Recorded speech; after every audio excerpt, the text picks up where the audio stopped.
7 de abril, 1947. Dearborn, Michigan, 11:15 de la noche. El hombre más rico de Estados Unidos acaba de morir en la oscuridad. No en hospital moderno, no rodeado de médicos con tecnología avanzada, sino en su mansión Fair Lane, a oscuras, iluminada solo por velas y lámparas de queroseno como si fuera 1880. Henry Ford, el hombre que puso a Estados Unidos sobre ruedas, el hombre que inventó la línea de ensamblaje moderna, el hombre cuya cara era más reconocida que la del presidente. Murió en la oscuridad porque su planta hidroeléctrica privada, que había costado millones construir, se inundó esa tarde destruyendo generadores, cortando electricidad a mansión masiva de 56 habitaciones. Ironía perfecta. Billonario obsesionado con tecnología moderna, muriendo cuando tecnología falla, dejándolo literalmente en siglo XIX, que había simultáneamente odiado y romantizado durante 83 años de vida, extraordinariamente contradictoria.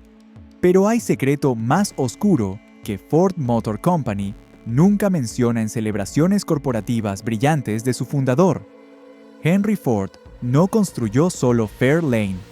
Construyó 6 mansions masivas simultáneamente distribuidas a través de Michigan, Georgia, Florida. Gastó equivalente a $1,000 millones actuales en propiedades que raramente ocupaba, que diseñó obsesivamente según visión ideológica profundamente perturbadora, y que usó como laboratorios para implementar control social que incluía antisemitismo virulento, eugenesia y experimentos de ingeniería social que Hitler mismo estudiaría y elogiaría explícitamente. Estas mansions no eran símbolos simples de riqueza ostentosa, eran herramientas, instrumentos de poder, manifestaciones físicas de ideología que veía trabajadores como máquinas que debían ser controladas completamente, incluyendo vidas privadas fuera de fábrica.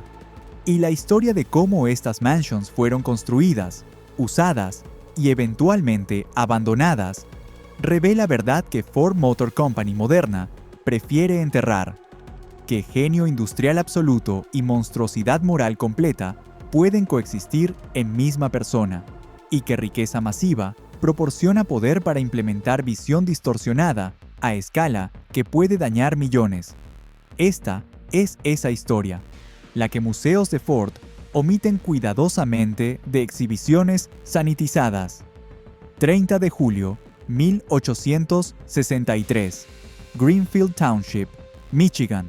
Nace Henry Ford en granja modesta de 120 hectáreas de su padre, William Ford, inmigrante irlandés que había llegado a Michigan en 1847, huyendo desesperadamente de gran hambruna de Irlanda, que mataría aproximadamente 1 millón de personas y forzaría a otro millón a emigrar.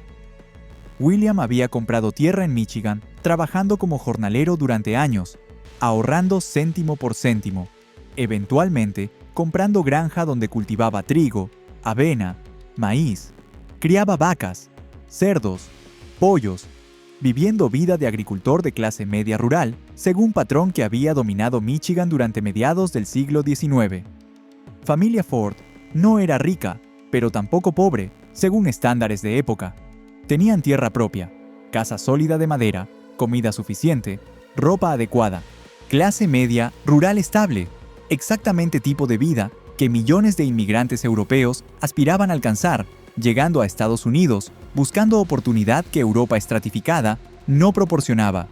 William ama vida de granja profundamente. Ve agricultura como trabajo honesto noble, conectando hombre con tierra, con ciclos naturales de estaciones, con providencia divina manifestándose en cosechas. Es metodista devoto que cree que Dios recompensa trabajo duro con prosperidad justa, y espera que su hijo Henry, primogénito varón, nacido en 1863, eventualmente heredará granja continuando tradición familiar, operándola durante siguiente generación como había sido patrón en familias agrícolas durante siglos. Pero desde edad más temprana que cualquiera puede recordar, Henry odia absolutamente visceralmente cada aspecto de vida de granja. Odia despertar antes de amanecer en invierno, cuando oscuridad todavía cubre campos congelados. Odia caminar a establo en nieve profunda para ordeñar vacas que necesitan ser ordeñadas, sin importar si es domingo o festividad, o si Henry está enfermo. Odia trabajo manual repetitivo brutal, de sembrar campos manualmente, cosechar trigo con guadaña, cortando tallos durante horas bajo sol de agosto, que quema piel y produce agotamiento que hace que niño de 10 años colapse exhausto. Odia dependencia aterradora de clima, que William acepta filosóficamente como voluntad de Dios, pero que Henry experimenta como injusticia intolerable. Sequías destruyendo cosechas significan hambre independientemente de cuán duro familia trabaje. Lluvias excesivas pudriendo grano almacenado significan pérdida financiera catastrófica, independientemente de planificación cuidadosa. Odia aislamiento social profundo de vida rural, donde vecino más cercano está a 1,5 kilómetros de distancia, donde viajes a pueblo más cercano, Dearborn, de 500 habitantes, ocurren solo semanalmente, donde semanas completas pasan sin ver ninguna persona fuera de familia inmediata. Odia literalmente todo: el barro, el estiércol de animales, el olor de cerdos, las gallinas estúpidas, las vacas que patean durante ordeño, el heno que causa alergias haciendo que estornude incontrolablemente, la monotonía absoluta de rutinas idénticas, repitiéndose sin variación durante años. Pero hay una cosa, literalmente una cosa en mundo completo, que fascina a Henry completamente desde edad más temprana: máquinas. A edad de 7 años, en 1870, Henry ve segadora mecánica tirada por caballos, operando en campo de vecino, cortando trigo significativamente más rápido que trabajadores manuales con guadañas pueden cortar. Queda absolutamente hipnotizado. Observa máquina durante horas. Estudia cómo cuchillas están diseñadas, cómo movimiento es transferido de ruedas a mecanismo de corte, cómo todo funciona mediante principios mecánicos simples que pueden ser comprendidos, predecidos, controlados. A diferencia de agricultura, que depende de variables incontrolables como clima, máquinas funcionan según leyes físicas consistentes. Si se diseñan correctamente, funcionan predeciblemente cada vez. No hay incertidumbre. No hay dependencia de caprichos de naturaleza o divinidad. Esta predictibilidad, este control, atrae a Henry profundamente, de manera que él mismo no comprende completamente hasta décadas después, cuando reflexiona sobre niñez. A edad de 12 años, en 1875, Henry desmonta completamente el reloj de bolsillo que su padre posee, estudia cada componente minuciosamente y lo rearma funcionando perfectamente.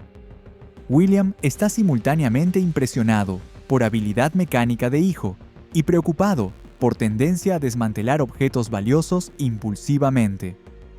A edad de 13 años, en 1876, ocurre evento que Henry recordaría durante el resto de vida como momento que cambió todo permanentemente.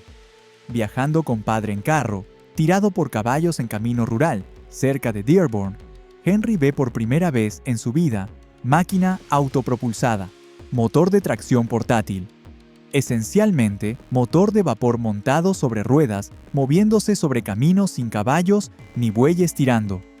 Se mueve por poder propio, controlado completamente por operador humano mediante palancas mecánicas, independiente de animales.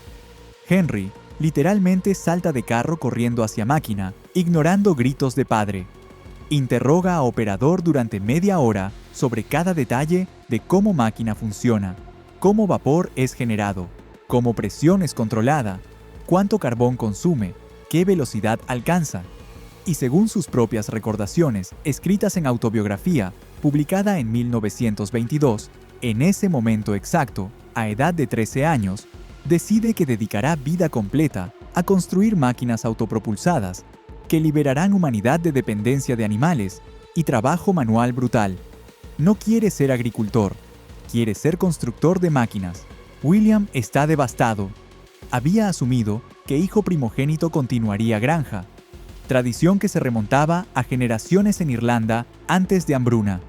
Pero Henry rechaza absolutamente este futuro con certeza que es alarmante en adolescente de 13 años.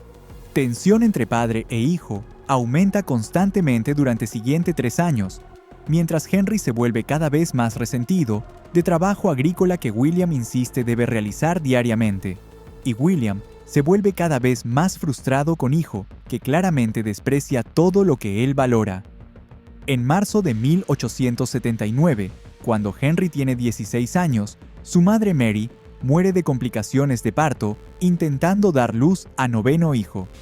Tanto Mary como bebé mueren. Henry está absolutamente destrozado. Mary había sido única persona en familia que comprendía su fascinación con máquinas, que lo defendía cuando William criticaba su falta de interés en agricultura, que lo alentaba a leer libros sobre mecánica que obtenía de biblioteca de Dearborn. Su muerte elimina última conexión emocional que Henry siente con granja familiar. 3 meses después, en junio de 1879, Henry le dice a William que se va a Detroit para buscar empleo en talleres mecánicos. William le ruega quedarse.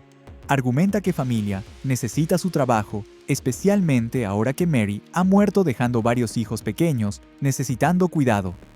Pero Henry es inflexible.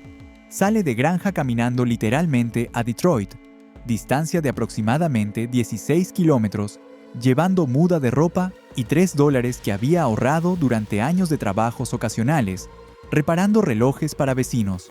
William nunca perdonará completamente este abandono. Relación entre padre e hijo permanecerá tensa, distante, formalmente cortés, pero emocionalmente fría durante el resto de vida de William hasta su muerte en 1905.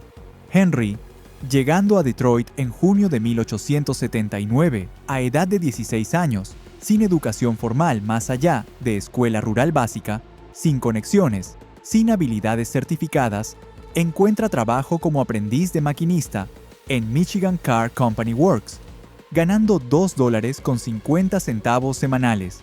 Salario miserable. Pero Henry está extático. Por primera vez en vida, está trabajando con máquinas en lugar de agricultura. Duerme en casa de huéspedes barata, pagando $1 semanal por catre en habitación compartida con otros 5 trabajadores, comiendo pan y salchichas baratas, gastando absolutamente mínimo posible para sobrevivir. Pero es libre, libre de granja, libre de trabajo agrícola, libre de expectativas de padre, trabajando con máquinas que ama en lugar de vacas que odia. Durante siguiente 9 años, de 1879 a 1888, Henry trabaja serie de empleos en Detroit y ciudades circundantes aprendiendo mecánica práctica, reparación de máquinas, operación de motores de vapor, metalurgia básica, todo mediante experiencia práctica directa, trabajando con manos bajo supervisión de mecánicos experimentados. No va a universidad. No toma cursos formales de ingeniería. No lee textos académicos sobre termodinámica o mecánica teórica. Aprende completamente mediante hacer, observar, experimentar, fallar, corregir, repetir hasta dominar. Este aprendizaje práctico, en lugar de educación formal académica, moldeará fundamentalmente su filosofía durante el resto de vida. Henry desarrolla desprecio profundo por educación universitaria, que ve como teórica, abstracta, divorciada de realidades prácticas de manufactura real, preferencia por conocimiento práctico experiencial sobre teoría académica, que manifestará dramáticamente en decisiones empresariales futuras. En 1888, a edad de 25 años, se casa con Clara Jane Bryant, mujer de 22 años que había conocido en baile rural en área de Dearborn varios años antes. Clara es de familia de agricultores de clase media, similar a familia de Henry, mujer práctica sin pretensiones que acepta a Henry exactamente como es, incluyendo obsesión con mecánica que consume prácticamente todo su tiempo y atención emocional.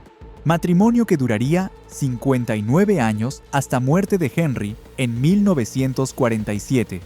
Clara, siendo literalmente única persona en vida entera de Henry, que toleró consistentemente su personalidad extremadamente difícil, volátil, obsesiva, controladora durante décadas sin abandonarlo o confrontarlo destructivamente.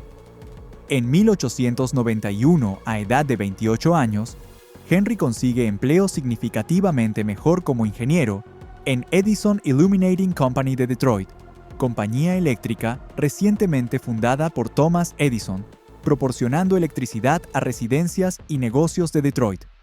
Trabajo estable, pagando salario excelente de $45 mensuales inicialmente, aumentando a $75 mensuales en 1893, cuando es promovido a ingeniero jefe, permitiendo vida de clase media, modesta, confortable. Henry y Clara alquilan casa pequeña pero decente en Detroit. Pueden permitirse comida adecuada, ropa apropiada, ahorrar modestamente. Pero durante noches después de jornadas laborales de 10 horas en Edison Illuminating Company y durante fines de semana completos, Henry trabaja obsesivamente en cobertizo detrás de casa alquilada, construyendo vehículo autopropulsado experimental, usando motor de combustión interna en lugar de motor de vapor. Gasta prácticamente todo su salario comprando materiales, herramientas, componentes. Clara tolera pacientemente esta obsesión que consume todo tiempo libre de esposo y todo dinero disponible de familia, porque comprende que Henry necesita construir, necesita experimentar, como otros hombres necesitan comer o respirar. Durante 5 años completos, de 1891 a 1896, Henry trabaja prácticamente cada noche y fin de semana en proyecto de vehículo autopropulsado.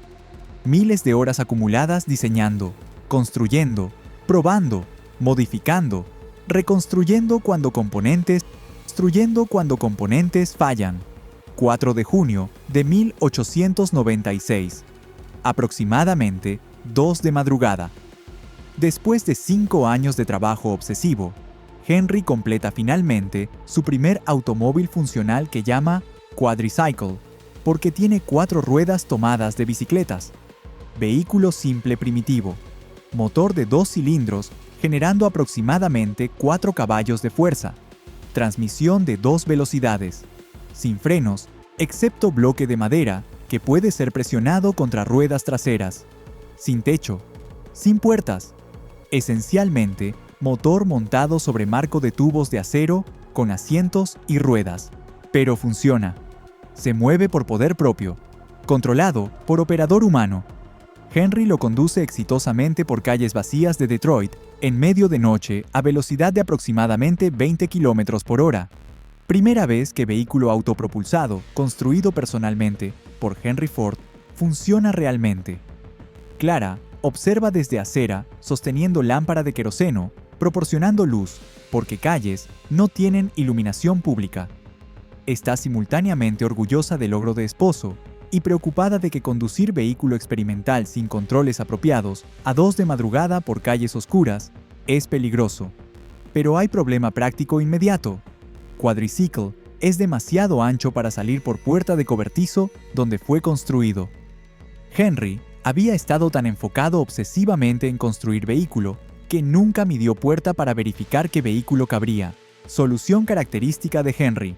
Toma hacha y derriba literalmente pared de ladrillo de cobertizo, creando abertura suficientemente ancha para sacar Quadricycle. Destruye propiedad alquilada sin permiso de propietario, porque su invención es más importante que respeto por propiedad de otros.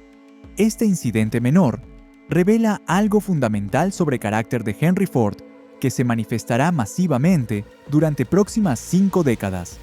Creencia absoluta inquebrantable que sus objetivos justifican cualquier medio necesario para alcanzarlos. Que reglas normales que aplican a personas ordinarias no aplican a él porque su visión es superior. Que su genio lo exime de consideraciones morales ordinarias o respeto por derechos de otros. Esta actitud, inicialmente manifestándose en incidente menor de derribar pared de cobertizo, eventualmente escalaría a control totalitario de vidas de cientos de miles de empleados, promoción de ideología antisemita influenciando genocidio y abuso sistemático de hijo que contribuiría a muerte prematura. Pero en 1896, Henry tiene solo 33 años Es ingeniero asalariado modesto que acaba de construir vehículo experimental exitoso, sin riqueza, sin poder, sin influencia más allá de círculo pequeño de conocidos en Detroit. Durante próximos 7 años, de 1896 a 1903, Henry intenta múltiples veces crear compañía automotriz comercialmente exitosa. Falla repetidamente dramáticamente. Detroit Automobile Company, fundada en agosto de 1899, con inversión de $15,000 de empresarios locales de Detroit. Henry es ingeniero jefe responsable de diseño y producción. Compañía produce solo aproximadamente 20 vehículos durante año y medio antes de colapsar completamente en enero de 1900, uno perdiendo inversión completa de inversionistas. Problema fundamental. Vehículos que Henry diseña son demasiado caros para producir y vender a precio que mercado aceptará. Henry está obsesionado con perfección mecánica sin consideración de costos de producción o realidades de mercado. Henry Ford Company, fundada en noviembre de 1900, uno con nueva inversión de inversionistas diferentes, dispuestos a dar a Henry segunda oportunidad.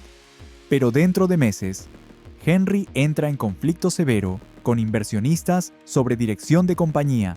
Inversionistas quieren producir automóviles de lujo, caros para ricos, donde márgenes de ganancia son altos. Henry insiste en diseñar vehículos baratos, simples para mercado masivo, que actualmente no existe porque mayoría de estadounidenses no pueden permitirse automóviles caros. Conflicto escala hasta que inversionistas expulsan a Henry de su propia compañía en marzo de 1902, pagándole $900 como compensación final y renombrando compañía a Cadillac Automobile Company, que eventualmente se convertiría en marca de lujo exitosa, probando que visión de inversionistas era viable comercialmente. Henry, a 39 años, en marzo de 1900, ha fracasado 2 veces consecutivas creando compañías automotrices. Ha perdido confianza de inversionistas de Detroit. Tiene reputación de ser técnicamente brillante, pero imposible de trabajar. Terco, rechazando consejos empresariales razonables. Obsesionado con visión personal que otros consideran comercialmente inviable. Pero Henry es incapaz psicológicamente de aceptar derrota. Obsesión con crear compañía automotriz exitosa, consume su vida completamente, excluyendo prácticamente todo lo demás, incluyendo atención apropiada a esposa Clara y hijo único Edsel, nacido en 1893, y en junio de 1903, a edad de 40 años después de 2 fracasos empresariales humillantes, Henry finalmente logra convencer a nuevo grupo de inversionistas de Detroit para financiar tercera compañía automotriz.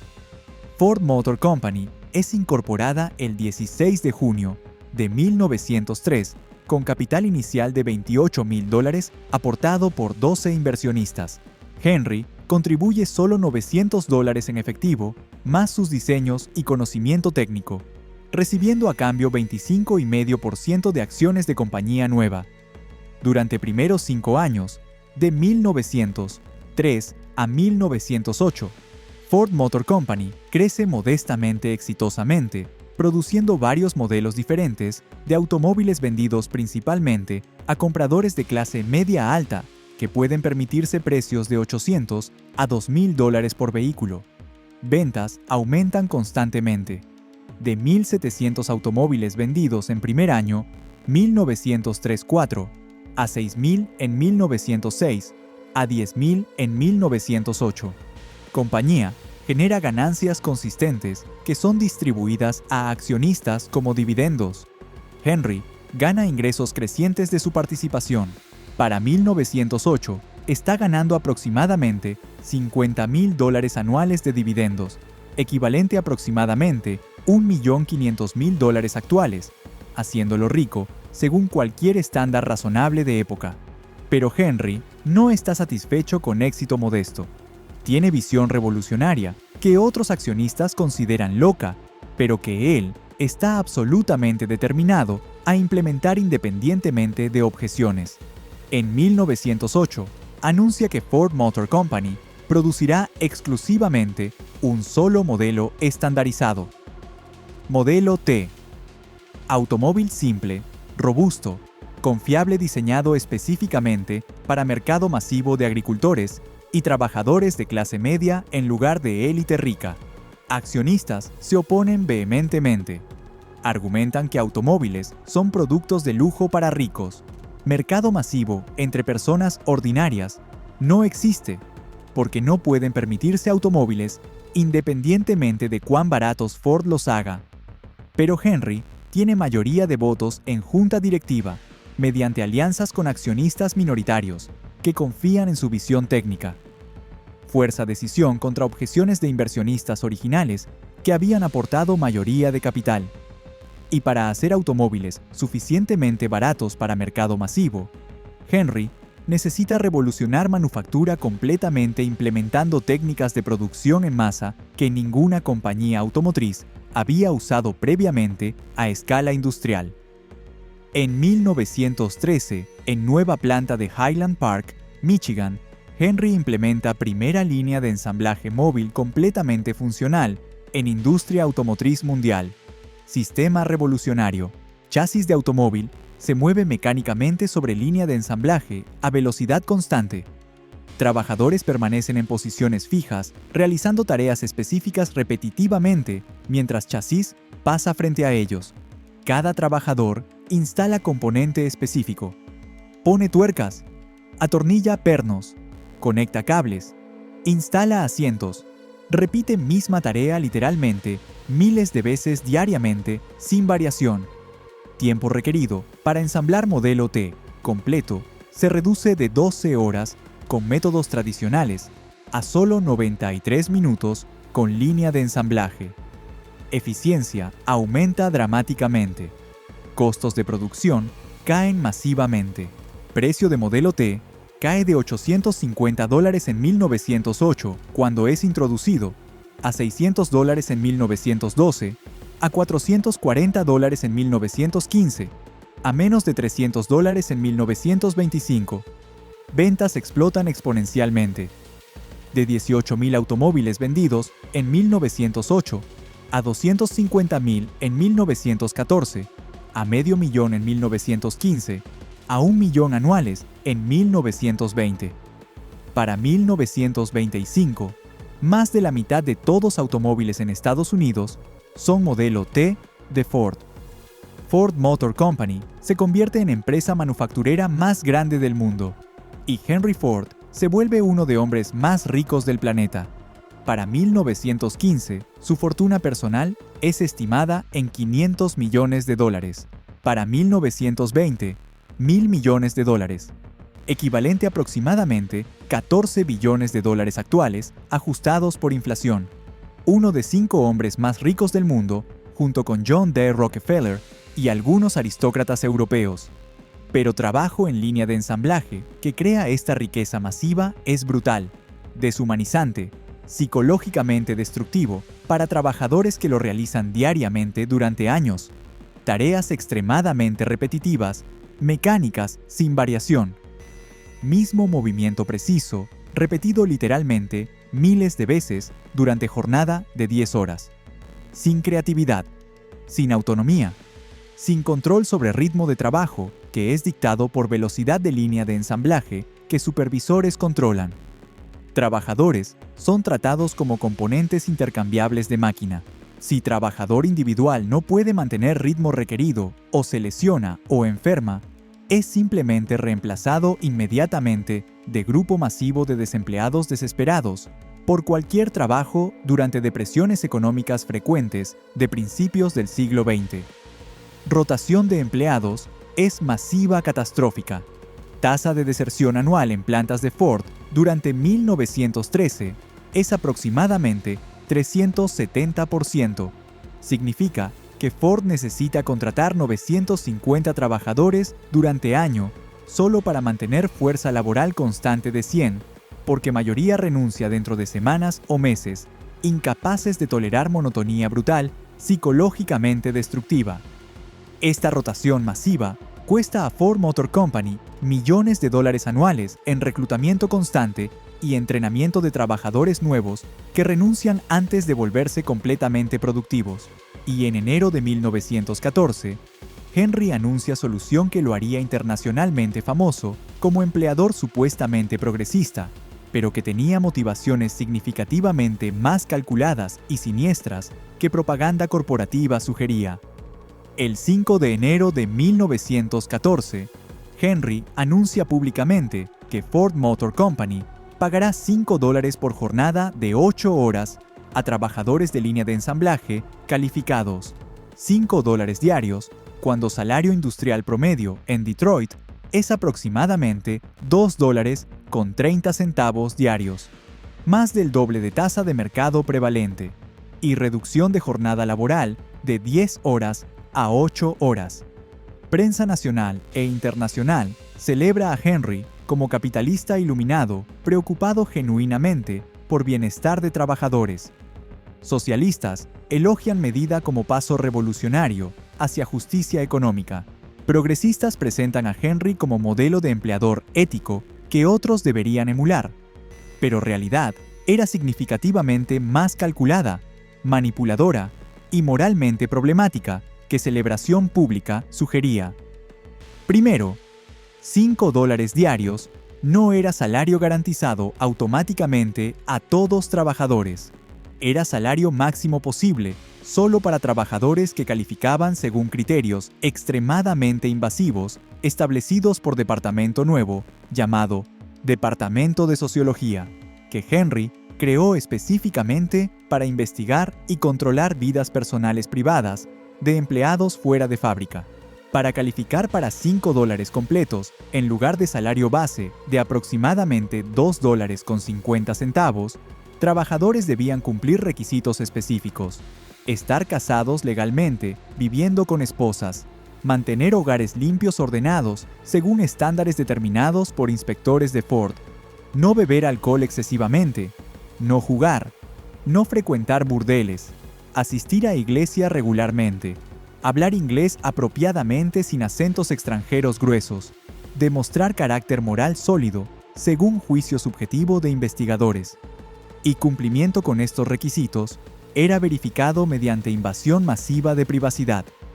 Investigadores del Departamento de Sociología visitaban hogares de trabajadores sin aviso previo, inspeccionando limpieza de habitaciones, contenidos de alacenas, condición de ropa de niños, interrogaban a esposas sobre hábitos de esposos, preguntaban a vecinos si trabajador bebía, jugaba, visitaba prostitutas. Investigaban registros de iglesia para verificar asistencia religiosa. Trabajadores que no calificaban según estos criterios invasivos moralistas recibían solo aproximadamente $2.50 diarios, tasa de mercado normal, sin prima de $5. Trabajadores inmigrantes recientes, especialmente italianos, polacos, húngaros que no hablaban inglés fluentemente, eran rutinariamente descalificados independientemente de desempeño laboral en fábrica, porque Henry creía que asimilación cultural forzada era necesaria para crear fuerza laboral estadounidense apropiada. Trabajadores solteros eran descalificados completamente independientemente de comportamiento personal, porque Henry creía que hombres no casados eran inherentemente menos estables moralmente que hombres casados con familias que mantener. Segundo, $5 diarios no era generosidad altruista, sino inversión calculada fríamente para reducir rotación masiva que estaba costando millones anuales, pagando salarios suficientemente altos para hacer que trabajadores toleraran trabajo brutal, deshumanizante que odiaban. Henry redujo rotación de 370% anual en 1913 a aproximadamente 50% en 1915, ahorrando millones en costos de reclutamiento y entrenamiento que más que compensaban salarios aumentados. No era caridad. Era maximización de ganancias mediante retención de empleados calculada fríamente. Tercero, y más revelador, desde perspectiva ideológica de Henry, programa de $5 diarios le daba control sin precedentes, histórico sobre vidas personales completas de trabajadores, incluyendo comportamiento fuera de fábrica, que previamente había sido esfera privada, donde empleadores no tenían autoridad. Henry creía genuinamente profundamente que sabía cómo trabajadores debían vivir moralmente, que tenía derecho y responsabilidad paternalista de moldear comportamiento de empleados, no solo en trabajo, sino en hogares, iglesias, matrimonios, crianza de hijos, hábitos de consumo, todo aspecto de existencia. Departamento de Sociología era esencialmente policía moral privada, que Henry usaba sistemáticamente para imponer su visión de vida apropiada sobre cientos de miles de empleados que dependían económicamente de salarios de Ford y por tanto no podían rechazar invasión sin perder empleos. Esta combinación de paternalismo invasivo extremo y control social totalitario se manifestaría mucho más extensamente y perturbadoramente en mansions que Henry construiría durante próximas 2 décadas.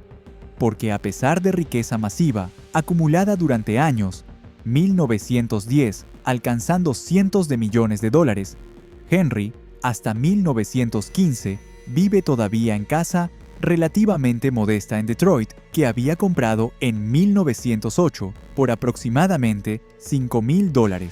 Casa cómoda de clase media alta, con aproximadamente 10 habitaciones, pero nada remotamente apropiado para hombre cuya fortuna personal rivaliza con Rockefeller. No porque Henry es frugal personalmente, sino porque está obsesionado completamente con Ford Motor Company, excluyendo prácticamente todo lo demás, incluyendo vida doméstica. Pasa literalmente 16 a 18 horas diarias en plantas de Highland Park supervisando producción obsesivamente, controlando cada detalle de operaciones. Clara, su esposa, se queja constantemente en cartas a familiares, preservadas en archivos de Universidad de Michigan, que Henry nunca está presente emocionalmente, incluso cuando está físicamente en casa para cenas breves, que está preocupado constantemente por producción, eficiencia, competencia con otras compañías automotrices, que es incapaz de relajarse o disfrutar tiempo familiar sin estar mentalmente en fábrica. Y en 1915, cuando su riqueza personal alcanza aproximadamente $500 millones equivalente, aproximadamente 7 billones actuales, Clara finalmente presiona exitosamente a Henry para construir mansión apropiada para su estatus como uno de hombres más ricos del planeta.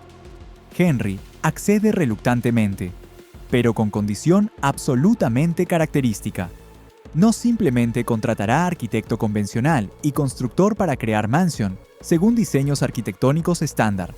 Diseñará personalmente mansión según su visión específica, extremadamente detallada, de cómo vida doméstica debería ser organizada tecnológicamente. Y usará mansión como laboratorio experimental para implementar tecnologías y sistemas que representa su visión de futuro de vida residencial estadounidense. En 1915, compra aproximadamente 500 hectáreas de tierra en Dearborn, Michigan, inmediatamente adyacente a donde había nacido en granja de su padre, William, en 1863. Ubicación que no es coincidencia accidental, sino elección deliberada, cargada psicológicamente. A pesar de haber odiado vida de granja visceralmente y escapado a 16 años jurando nunca regresar, Henry está obsesionado paradójicamente con área geográfica de su niñez, queriendo estar físicamente cerca de tierra donde creció, aunque rechazando completamente estilo de vida agrícola que esa tierra representa. Esta paradoja fundamental, odiar vida rural, pero idealizarla nostálgicamente, simultáneamente, se volverá central a toda filosofía de vida de Henry durante próximas 3 décadas, manifestándose en proyectos cada vez más extraños y reveladores. Contrata arquitecto William H. Bantine de Pittsburgh para diseñar mansion, pero inmediatamente comienza a interferir obsesivamente con proceso de diseño, ignorando consejos arquitectónicos profesionales, insistiendo en implementar ideas excéntricas, técnicamente complicadas, sin importar que violen principios arquitectónicos establecidos o aumenten costos masivamente. Van Tine posteriormente recordaría en entrevistas que trabajar con Henry era la experiencia más frustrante de su carrera profesional, porque Henry cambiaba opiniones constantemente, rechazaba soluciones convencionales probadas, insistiendo en experimentar con tecnologías no probadas, y trataba a arquitecto como subordinado en lugar de consultor profesional, cuyo expertise debería ser respetado. El diseño resultante completado, después de 2 años de conflicto constante entre arquitecto y cliente, es mansión extraordinaria de 56 habitaciones en estilo arquitectónico que mezcla revival Tudor inglés con elementos de arquitectura arts and crafts estadounidense, creando híbrido inusual que refleja confusión de influencias sin coherencia estilística clara. Construcción comienza en 1915 y se completa en 1916 a costo total de aproximadamente $2 millones, equivalente a aproximadamente 48 millones actuales, suma masiva incluso para billonario. Henry nombra Mansion Fair Lane en honor a área de condado Cork, en Irlanda, donde su padre William había nacido antes de emigrar durante Gran Hambruna. Gesto sentimental hacia padre, con quien relación había sido permanentemente distante, tensa después de que Henry abandonó granja a 16 años.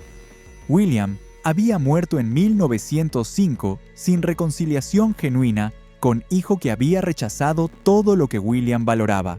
La Mansion Fair Lane, completada en 1916, contiene innovaciones tecnológicas sin precedentes para residencia privada de época, que revelan obsesiones específicas de Henry y su visión de cómo tecnología debería transformar vida doméstica completamente.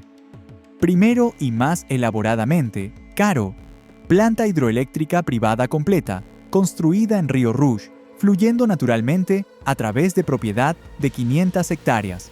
Presa sustancial de concreto, reforzado creando reservorio artificial alimentando turbinas hidráulicas, generando electricidad para mansión completa, edificios de servicio extensos, distribuidos en propiedad, e instalaciones de taller mecánico donde Henry pasaría miles de horas trabajando personalmente.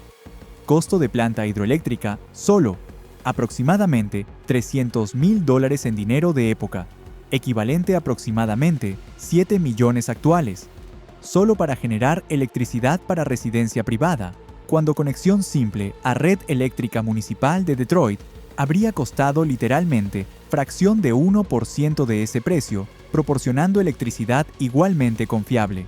¿Por qué gastar millones en planta hidroeléctrica privada cuando electricidad municipal era disponible fácilmente y económicamente? Porque Henry profundamente no confiaba en sistemas públicos operados por gobierno municipal o corporaciones de servicios públicos. Quería control completo personal y autosuficiencia total, independiente de instituciones externas. Esta obsesión con autosuficiencia y desconfianza paranoica de instituciones públicas se manifestaría cada vez más extremadamente durante próximas décadas, culminando en proyectos verdaderamente bizarros de ingeniería social. Segundo, sistema de calefacción radicalmente innovador experimental, usando tuberías de vapor de alta presión enterradas bajo pisos de concreto, de mansión, creando calefacción de piso radiante décadas antes de que tecnología se volviera común en arquitectura residencial moderna. Sistema tan mecánicamente complejo que requería ingeniero de tiempo completo viviendo permanentemente en propiedad, solo para mantenerlo funcionando apropiadamente sin fallos. Tercero, sistema de comunicación interno, elaborado usando red de teléfonos internos, conectando cada habitación principal de mansión con oficina central de servicio doméstico, permitiendo a Henry o Clara llamar sirvientes instantáneamente desde cualquier ubicación, sin necesidad de campanas mecánicas tradicionales, o tener que caminar a áreas de servicio personalmente. Sistema costó aproximadamente $20,000 instalar, cuando teléfonos residenciales simples, conectando casa con red telefónica pública, costaban aproximadamente $50. Pero Henry insistió en sistema interno privado porque proporcionaba control y privacidad que red pública no podía garantizar.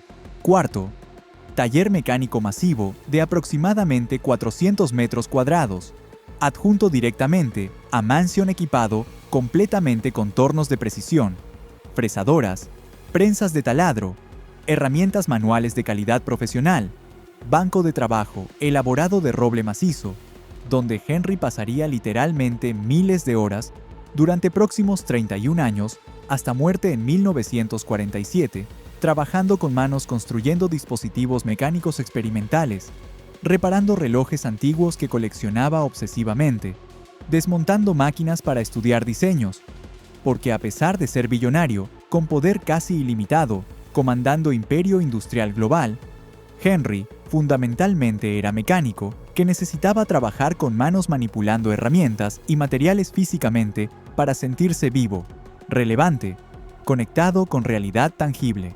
Quinto, garaje masivo climatizado, conteniendo aproximadamente 15 automóviles experimentales y históricos, incluyendo Quadricycle original que Henry había construido en 1896, primeros prototipos de modelo T, vehículos de carreras que había diseñado durante años 1900, 01 a 03.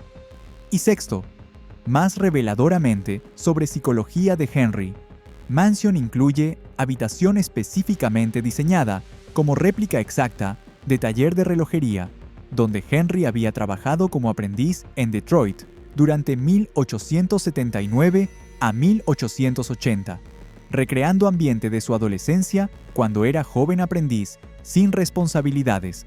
Habitación conteniendo réplicas de herramientas de relojería de 1880. Banco de trabajo de madera desgastada, deliberadamente para parecer antiguo. Incluso iluminación usando lámparas de queroseno en lugar de electricidad moderna para evocar atmósfera de siglo XIX. Henry pasaría horas en esta habitación nostálgica, reparando relojes antiguos, escapando psicológicamente de responsabilidades masivas, de dirigir imperio industrial regresando mentalmente a simplicidad de juventud, cuando vida era trabajo mecánico simple, sin complejidades de gestión corporativa. Esta habitación revelaba contradicción fundamental en psicología de Henry. Hombre que revolucionó manufactura moderna, mediante líneas de ensamblaje y producción en masa, añoraba nostálgicamente era preindustrial de artesanía individual que su propia innovación estaba destruyendo irreversiblemente. Fairlane emplea personal de servicio doméstico, de aproximadamente 60 personas, trabajando en turnos múltiples, proporcionando servicios continuos 24 horas diarias, 7 días semanales. Cocineros preparando comidas elaboradas, doncellas limpiando 56 habitaciones, jardineros manteniendo jardines formales extensos, choferes, mecánicos manteniendo planta hidroeléctrica y sistemas mecánicos complejos, personal de seguridad patrullando propiedad de 500 hectáreas, lavanderas, todo coordinado por mayordomo jefe y ama de llaves supervisando operaciones domésticas complejas. Costos operacionales anuales de Fairlane durante años. 1920 son aproximadamente $250,000, equivalente a aproximadamente 3.500.000 actuales solo en salarios de personal, mantenimiento de edificios, servicios públicos, suministros, sin incluir gastos adicionales de mejoras continuas o entretenimiento elaborado que Henry raramente realiza, porque desprecia socializar con élite de Detroit, prefiriendo pasar tiempo en taller mecánico, trabajando solo. Pero Fairlane, a pesar de ser mansión masiva, elaborada costando millones construir y mantener, no es suficiente para Henry.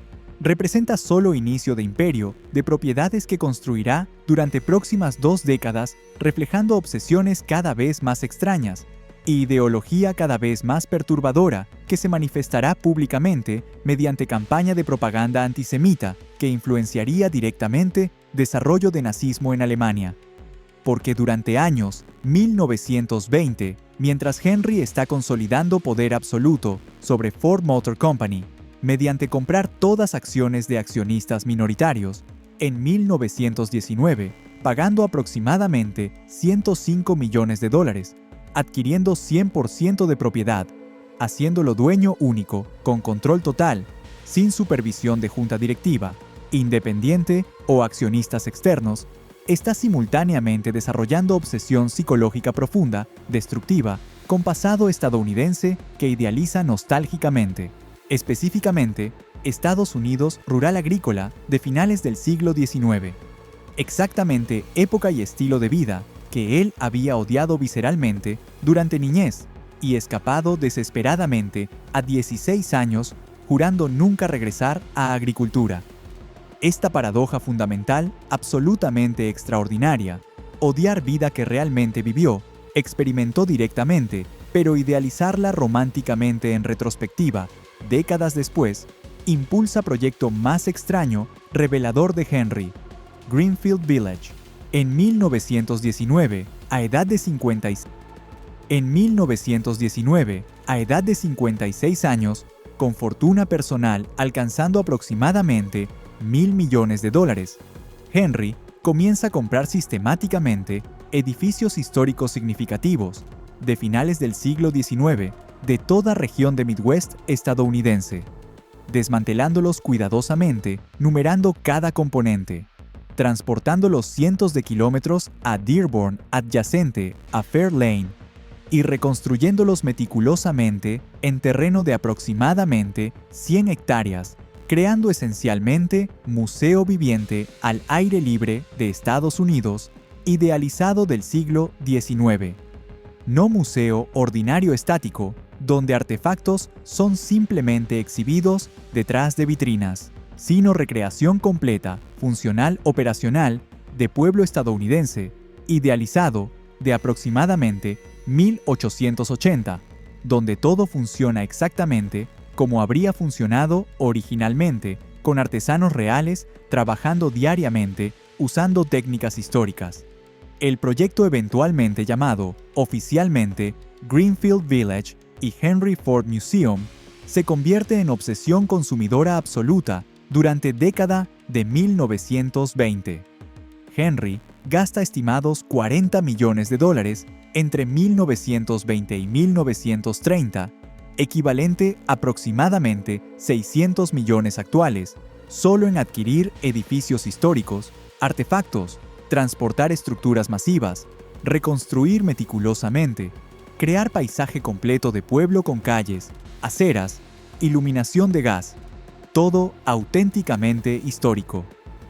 ¿Qué compra y transporta Henry específicamente creando su museo viviente? Casa completa de niñez de Thomas Edison de Milan, Ohio. Estructura de 2 pisos donde Edison había nacido en 1847. Desmantelada completamente hasta últimos clavos. Cada tabla numerada meticulosamente. Transportada aproximadamente 150 kilómetros a Dearborn. Reconstruida exactamente como original, incluso usando clavos originales. Porque Edison era héroe personal absoluto de Henry, quien lo había empleado décadas antes en Edison Illuminating Company y mantenía amistad cercana, valorada profundamente. Taller completo de bicicletas de hermanos Wright de Dayton, Ohio. Edificio exacto donde Wilbur y Orville Wright habían diseñado y construido primer avión exitoso durante 1902 a 1903. Transportado estructura completa, aproximadamente 300 kilómetros, y reconstruido perfectamente en Greenfield Village, escuela de salón único, donde Henry personalmente había asistido como niño durante años, 1868 a 1875, en Greenfield Township. Edificio comprado de distrito escolar, movido literalmente menos de 2 kilómetros a terreno de Greenfield Village, restaurado meticulosamente a apariencia de 1870. Tienda general completa del siglo XIX, operando con productos auténticos de época. Herrería funcional con herrero real, trabajando diariamente, forjando metal usando técnicas tradicionales de 1880. Molino de granos, operacional movido por rueda de agua, moliendo harina real vendida a visitantes. Estación de tren victoriana, completa con vías funcionales. Oficina de correos histórica. Corte de justicia. Iglesia metodista. Farmacia. Imprenta. docenas de edificios históricos significativos, creando pueblo completo funcional. Y absolutamente crucial, para entender psicología perturbada de Henry, todos estos edificios no son simplemente preservados estáticamente como museos convencionales donde visitantes observan pasivamente. Son operados funcionalmente activamente, como habrían sido operados en 1880, con artesanos reales empleados por Henry trabajando diariamente. Herrería tiene herrero profesional real, trabajando 8 horas diarias, 6 días semanales, forjando hierro usando yunque, fragua de carbón, martillos tradicionales, creando herraduras, herramientas, productos de hierro exactamente como habría sido hecho en 1880. Molino muele harina real usando técnicas históricas. Tienda general vende productos auténticos de época a visitantes. Granja operacional tiene agricultores usando herramientas de 1880, cultivando usando métodos históricos. Henry contrata aproximadamente 200 personas durante años 1930, específicamente para operar Greenfield Village como pueblo histórico funcional, actuando esencialmente como actores en recreación histórica permanente, masiva, que Henry ha creado gastando equivalente a 600 millones actuales. Trabajadores visten ropa de época auténtica, 1880. Usan solo herramientas históricas apropiadas. Hablan usando lenguaje de época, evitando anacronismos modernos. Viven esencialmente como si año fuera 1880, en lugar de 1930. Y aquí está lo absolutamente revelador devastador sobre motivación psicológica de Henry para este proyecto extraordinariamente caro bizarro. No es preservación histórica objetiva académica. Es creación deliberada intencional de pasado idealizado romántico que nunca existió realmente. Greenfield Village representa visión completamente ficticia, sanitizada de Estados Unidos rural del siglo XIX, donde vida supuestamente era simple. Valores eran puros tradicionales. Comunidades eran unidas armoniosas. Tecnología servía a humanidad apropiadamente en lugar de dominarla destructivamente. Realidad brutal de vida rural estadounidense de finales del siglo XIX, que Henry realmente experimentó directamente durante niñez, era significativamente, dramáticamente menos idílica romántica que recreación que construyó.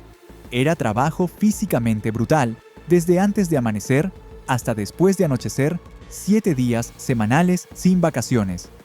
Era aislamiento social severo extremo, sin entretenimiento ni educación apropiada. Era pobreza frecuente cuando cosechas fallaban.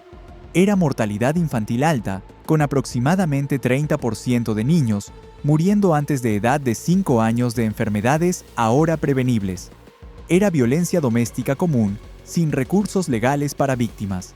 Era racismo sistemático institucionalizado. Era vida dura limitada, sin oportunidades de movilidad social.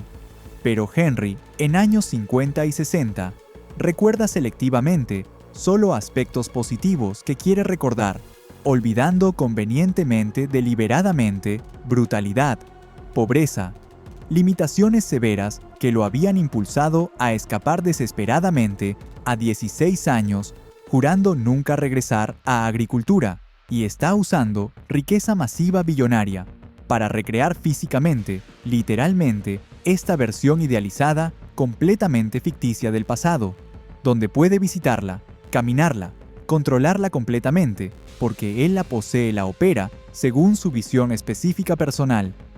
Es literalmente intento psicológicamente perturbado de controlar el pasado mediante recrearlo físicamente según fantasía nostálgica, en lugar de realidad histórica objetiva, y simultáneamente, mientras construye Greenfield Village, recreando pasado estadounidense idealizado ficticio, Henry durante exactamente mismo periodo de años, 1920, está usando periódico que compró llamado Dearborn Independent como plataforma para publicar campaña masiva de propaganda antisemita que eventualmente influenciaría directamente desarrollo de ideología nazi en Alemania, resultando indirectamente en holocausto matando 6 millones de judíos.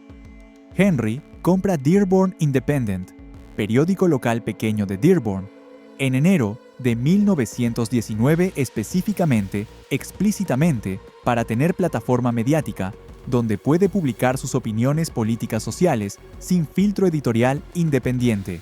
Y desde mayo de 1920 hasta enero de 1927, durante 91 ediciones consecutivas, durante casi 7 años completos, Dearborn Independent publica serie masiva de artículos profundamente antisemitas, culpando sistemáticamente a judíos por prácticamente todo problema de sociedad moderna estadounidense.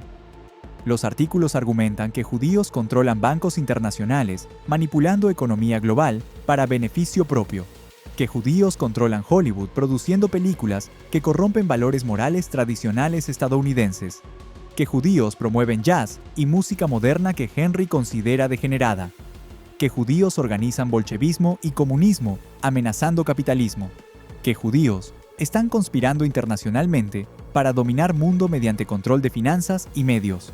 Teorías conspiratorias antisemitas clásicas que habían circulado en Europa durante siglos, pero que Henry está promoviendo masivamente a audiencia estadounidense mediante periódico que distribuye gratis masivamente. Circulación de Dearborn Independent alcanza aproximadamente 700,000 copias semanales en pico durante 1924. Henry ordena que copias sean distribuidas gratuitamente en todos concesionarios de Ford a través de Estados Unidos. Clientes que compran automóviles Ford reciben copias gratis de periódico conteniendo propaganda antisemita. Los artículos son eventualmente recopilados en 4 volúmenes publicados como libro titulado El Judío Internacional, Problema Principal del Mundo, distribuido masivamente, traducido a múltiples idiomas incluyendo alemán. En Alemania, durante años 1920, El Judío Internacional se convierte en texto fundacional extraordinariamente influyente de movimiento nazi emergente. Adolf Hitler lee el libro, lo cita favorablemente, mantiene retrato de Henry Ford en su oficina en Múnich, menciona a Ford favorablemente en Mein Kampf, publicado en 1925, escribiendo que Ford es único hombre en Estados Unidos que entiende amenaza judía. En julio de 1938, gobierno nazi de Alemania otorga a Henry Ford Gran Cruz de Orden Suprema del Águila Alemana, honor más alto que Alemania nazi podía otorgar a extranjero no alemán. Condecoración es presentada a Henry en Dearborn por cónsul alemán en ceremonia formal, donde Henry acepta honor sin objeción ni distanciamiento público de régimen nazi. Esta no es culpa débil por asociación tangencial ni interpretación excesiva de evidencia ambigua. Henry Ford fue antisemita virulento, documentado extensamente, que usó su riqueza masiva billonaria y plataforma mediática deliberadamente, intencionalmente, para promover odio sistemático contra judíos durante años, influenciando directamente, demostrablemente, desarrollo de nazismo, que eventualmente resultaría en holocausto. Y durante exactamente mismo periodo que está publicando propaganda antisemita, masiva, y construyendo Greenfield Village, recreando pasado idealizado. Henry está también construyendo mansions adicionales y propiedades experimentales, revelando su visión perturbadora de cómo sociedad estadounidense debería organizarse jerárquicamente. En 1924, compra aproximadamente 3.200 hectáreas de tierra de plantación histórica en Wayne, Georgia, área rural aproximadamente 80 kilómetros al oeste de Savannah. Tierra que había sido operada como plantación de algodón usando trabajo esclavo antes de guerra civil, y construye mansión elaborada de estilo plantación sureña llamada Richmond Hill, que es explícitamente diseñada arquitectónicamente para evocar era de esclavitud que Henry idealiza nostálgicamente como representando orden social apropiado donde jerarquías raciales eran claras respetadas sin ambigüedad. Mansion tiene diseño clásico de plantación, con columnas blancas dóricas masivas, porche envolvente amplio, simetría formal perfecta, todo evocando deliberadamente, intencionalmente, arquitectura de plantaciones de esclavos de principios del siglo XIX, rodeada por 3.000 hectáreas de tierra agrícola que Henry opera como granja experimental, usando aproximadamente 200 trabajadores afroamericanos, locales, contratados de áreas circundantes, empobrecidas, de Georgia rural. Y aquí, revelación devastadora sobre ideología racial de Henry se manifiesta concretamente en práctica. Trabajadores afroamericanos en Richmond Hill son pagados salarios extremadamente bajos de aproximadamente $1 diario, literalmente un quinto de lo que trabajadores blancos en plantas de Ford en Detroit, Michigan, ganan haciendo trabajo comparable. Henry justifica esta disparidad racial masiva mediante argumentos explícitamente racistas, que trabajadores negros rurales supuestamente tienen necesidades más simples requiriendo menos dinero, que están acostumbrados a estándar de vida más bajo, que no podrían manejar responsablemente salarios más altos, y organiza propiedad de Georgia explícitamente, deliberadamente, según modelo económico de plantación histórica, con trabajadores afroamericanos viviendo en cabañas pequeñas proporcionadas por Henry en propiedad, comprando provisiones de tienda de compañía operada por empleados de Henry, donde precios son inflados extrayendo parte de salarios ya miserables, esencialmente recreando relaciones económicas de servidumbre por deudas que habían caracterizado plantaciones de era de esclavitud, excepto que técnicamente, legalmente trabajadores son libres de irse, aunque económicamente no tienen opciones realistas, porque desempleo en Georgia rural es masivo. Henry pasa solo varias semanas anuales durante inviernos en Richmond Hill, escapando de frío brutal de Michigan, pero mantiene propiedad operando año completo, empleando 200 trabajadores permanentemente, costando aproximadamente $150,000 anuales en salarios y mantenimiento. Inversión que no genera retorno económico significativo medible. Granja experimental pierde dinero consistentemente, pero proporciona a Henry laboratorio viviente para experimentar con su visión de relaciones raciales, apropiadas basadas explícitamente en jerarquías del siglo XIX que admiraba nostálgicamente. En 1923, compra propiedad en Fort Myers, Florida, aproximadamente 8 hectáreas en área que apenas comenzaba a desarrollarse como destino de retiro invernal para ricos del norte escapando de inviernos brutales. Construye mansión relativamente modesta comparada con Fair Lane, solo 14 habitaciones, diseñada específicamente como retiro invernal donde él y Clara pueden escapar de Michigan durante meses más fríos. Pero incluso aquí implementa obsesiones características.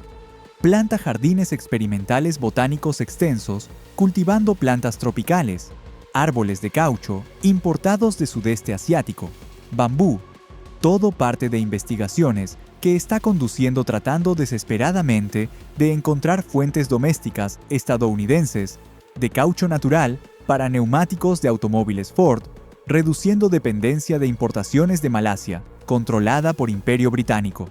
Durante años, 1920 y 30, invierte millones en investigación botánica, tratando de desarrollar variedades de plantas que crecen en Estados Unidos, produciendo caucho natural de calidad suficiente para manufactura de neumáticos.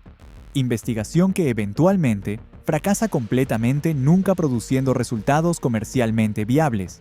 Pero adyacente a propiedad de Henry en Fort Myers, está propiedad de su amigo cercano más importante, Thomas Edison, quien había comprado tierra décadas antes.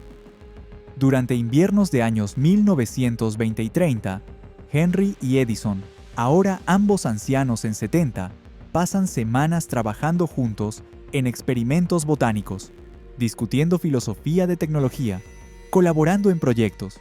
Esta amistad con Edison es genuinamente profundamente importante emocionalmente para Henry, quien idealiza a Edison como representando tipo de inventor empresario estadounidense, independiente tradicional, que Henry ve a sí mismo siendo, contrario a corporaciones modernas burocráticas que Henry desprecia como sistemas sin alma, dominados por banqueros codiciosos, muchos de ellos judíos según su ideología antisemita. Cuando Edison muere en octubre de 1931, Henry está absolutamente devastado emocionalmente. Asiste a funeral llorando abiertamente, comportamiento extremadamente raro para hombre que normalmente suprime emociones completamente. Preserva supuestamente último aliento de Edison, capturado en tubo de ensayo sellado, que mantiene como reliquia sagrada, casi religiosa, en Fair Lane, hasta su propia muerte, 16 años después, en 1947. Gesto que revela profundidad extraordinaria de conexión emocional que Henry raramente demostraba hacia cualquier otro ser humano durante vida entera, caracterizada por distancia emocional. Y en 1936, a edad de 73 años, Henry construye su mansión final, más reveladora, sobre relaciones familiares disfuncionales. No para sí mismo, sino para su hijo único, Edsel Bryant Ford. Edsel había sido instalado como presidente nominal de Ford Motor Company en enero de 1919, cuando Henry lo colocó en posición a edad de solo 25 años sin experiencia gerencial significativa. Pero Henry retuvo control operacional real completo, nunca permitiendo que Edsel ejerciera autoridad genuina independiente, tratándolo consistentemente como subordinado junior en lugar de presidente legítimo o sucesor designado. Durante 25 años desde 1919 hasta muerte de Edsel en 1943, Henry critica a Edsel constantemente, públicamente, frente a otros ejecutivos, socava decisiones de Edsel rutinariamente, rechaza propuestas de Edsel automáticamente sin consideración seria, hace vida profesional de Edsel miserable psicológicamente tortuosa. Edsel quiere modernizar diseños de automóviles Ford, introduciendo estilismo atractivo. Henry rechaza argumentando que función es única consideración importante. Edsel quiere expandir línea de productos más allá de modelo T obsoleto. Henry se niega terco durante años hasta que competencia de General Motors fuerza cambio. Edsel quiere implementar prácticas gerenciales modernas. Henry insiste en control personal directo de todo, y en 1936, como supuesto regalo generoso, Henry construye para Edsel Mansion, masiva en Grosse Pointe Shores, suburbio ultra exclusivo de Detroit, donde élite más rica de Michigan vive. Mansión de estilo Cotswold, inglés con aproximadamente 60 habitaciones, diseñada por arquitecto prominente Albert Kahn, costando aproximadamente $2 millones en dinero, de época equivalente aproximadamente 38 millones actuales.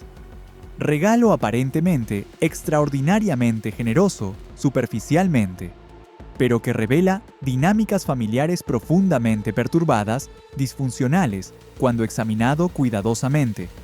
Porque Henry controla diseño completamente, elige arquitecto personalmente, aprueba todos planos, controla presupuesto estrictamente, toma todas decisiones importantes. Edsel tiene input mínimo prácticamente insignificante a pesar de ser supuesto residente futuro de Mansion.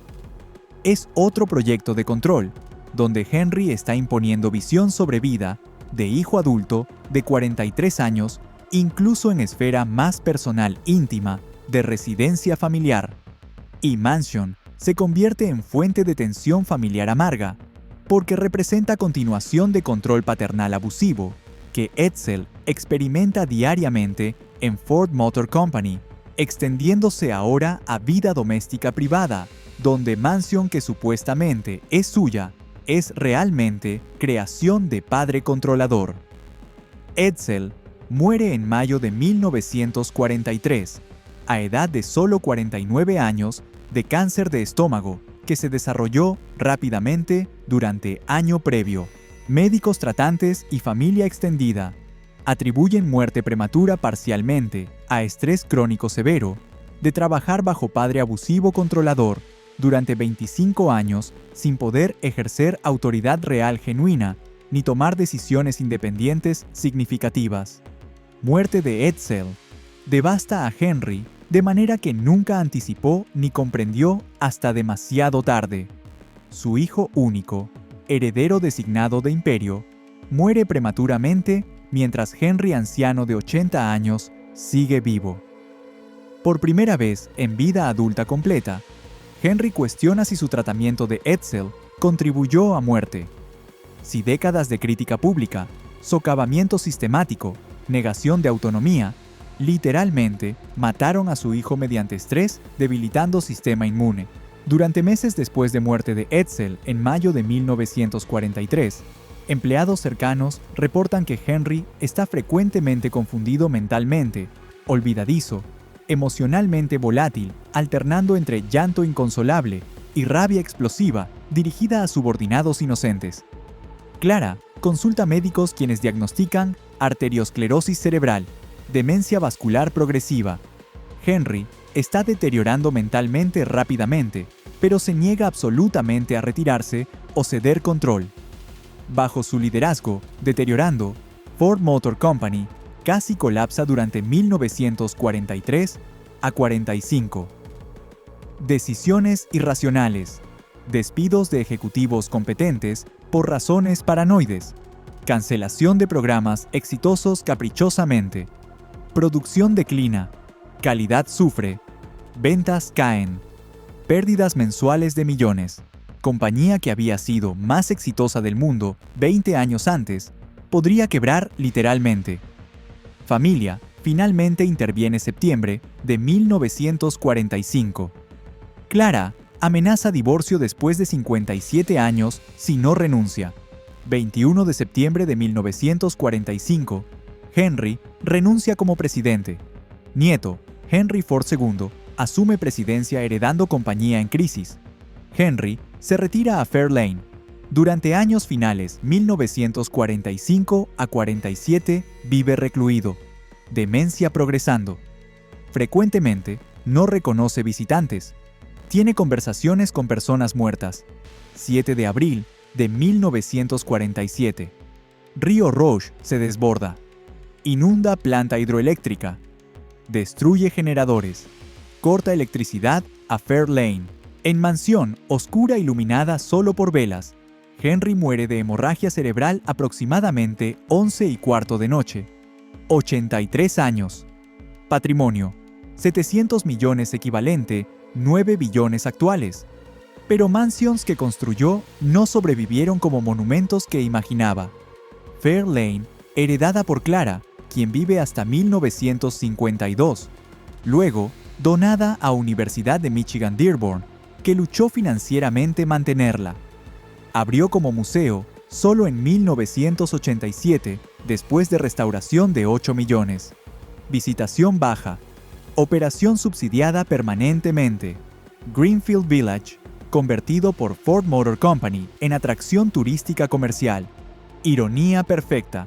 Proyecto rechazando comercialización moderna, convertido en producto comercial. Richmond Hill, vendida en 1968, porque operación de plantación, estilo siglo XIX, era embarazosa políticamente durante movimiento de derechos civiles. Subdividida, destruyendo carácter histórico. Lecciones. Riqueza masiva no garantiza legado duradero. Genio industrial coexiste con monstruosidad moral. Instituciones modernas sanitizan fundadores porque verdad daña marca. Obsesión con controlar pasado revela insatisfacción con presente que revolucionario creó. Henry Ford murió en oscuridad cuando tecnología falló. Apropiado para vida de contradicciones. Modernidad versus nostalgia. Innovación versus reacción. Genio versus odio. Sus mansions son recordatorios. Poder construye monumentos físicos, pero no fuerza significado permanente después de muerte. Podemos admirar Fairlane, pero Henry, con contradicciones perturbadoras, es irrecuperable, excepto mediante confrontación honesta con evidencia completa. Esa es historia que Mansions cuentan. Si escuchamos sin sanitización.